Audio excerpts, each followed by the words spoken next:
NATO के chief ने आज व्लादिमीर पुतिन को बड़ी धमकी दी है। उन्होंने कहा कि रूस को यूक्रेन पर हमले की बड़ी कीमत चुकानी पड़ेगी।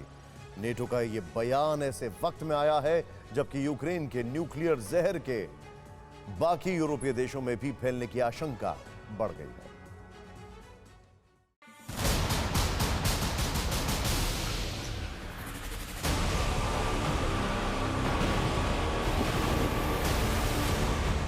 मान लीजिए कि यूक्रेन के राष्ट्रपति के दावे में दम है।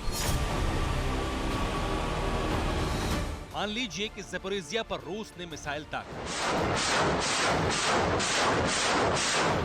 मान लीजिए रेडिएशन के जरिए जहर निकलना शुरू हो चुका है।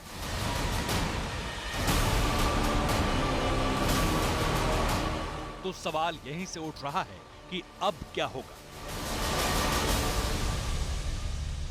क्या एटमी रेडिएशन यूरोपीय देशों को तबाह कर देगा? क्या रूस यूक्रेन युद्ध में नाटो सेना की एंट्री होने वाली है? क्या पुतिन ने तीसरे विश्व युद्ध की पटकथा लिख दी है? तीसरे विश्व युद्ध की आहट यूं ही नहीं सुनाई पड़ रही। इसकी वजह है रूसी आर्मी का वो प्रचंड प्रहार जिससे ज़पोरिज़िया एटमी प्लांट कांप गया। ज़पोरिज़िया प्लांट से रेडिएशन का रिसाव शुरू हो गया तो यह हवा के साथ कई देशों में फैलेगा। यूक्रेन को लांघते हुए हवा के जरिए रेडिएशन कई यूरोपीय देशों में तबाही मचा सकता है। बिना बम बारूद चले सांसें उखाड़ सकता है, शवों का ढेर लगा सकता है। यूरोपीय देशों के लिए डराने वाली बात इसलिए भी है क्योंकि न सिर्फ ज़पोरिज़िया प्लांट का रेडिएशन फैलने का खतरा है, बल्कि चेर्नोबिल परमाणु प्लांट भी रूसी सेना के कब्जे में है। यूक्रेन के राष्ट्रपति इसलिए चेतावनी दे रहे हैं।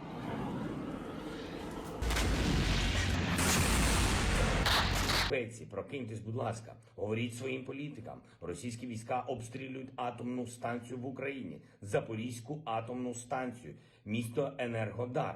Там 6 енергоблоків, 6. В Чорнобилі вибухнув 1 енерго...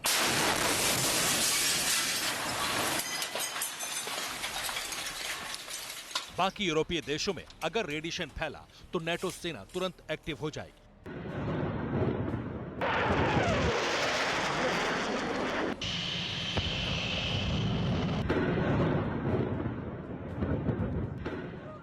नाटो देशों पर खतरे के बाद जो नाटो देश परोक्ष रूप से यूक्रेन की मदद कर रहे हैं वो खुलकर रूस के सामने खड़े हो जाएंगे और तीसरे विश्व युद्ध की शुरुआत होने से शायद ही कोई रोक पाए।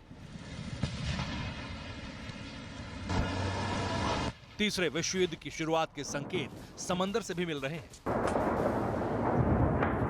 काला सागर में रूस और यूक्रेन की सेना आमने सामने आ गई है।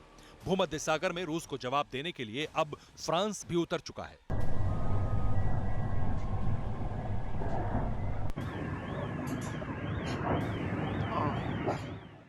फ्रांस अपना विमान वाहक पोत चार्ल्स डी गॉल भूमध्य सागर में तैनात करेगा। ब्रिटेन की रॉयल एयरफोर्स भूमध्य सागर में रूसी युद्धपोतों को ट्रैक करने के लिए तैनात है।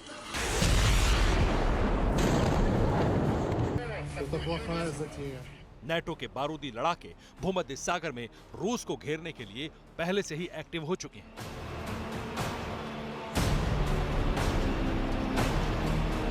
थोड़ी सी नजर टेढ़ी होगी और फिर समंदर में रूस और नाटो सेना के बीच वो भीषण युद्ध शुरू हो जाएगा जो कल्पनाओं में भी कंपाने वाला होगा।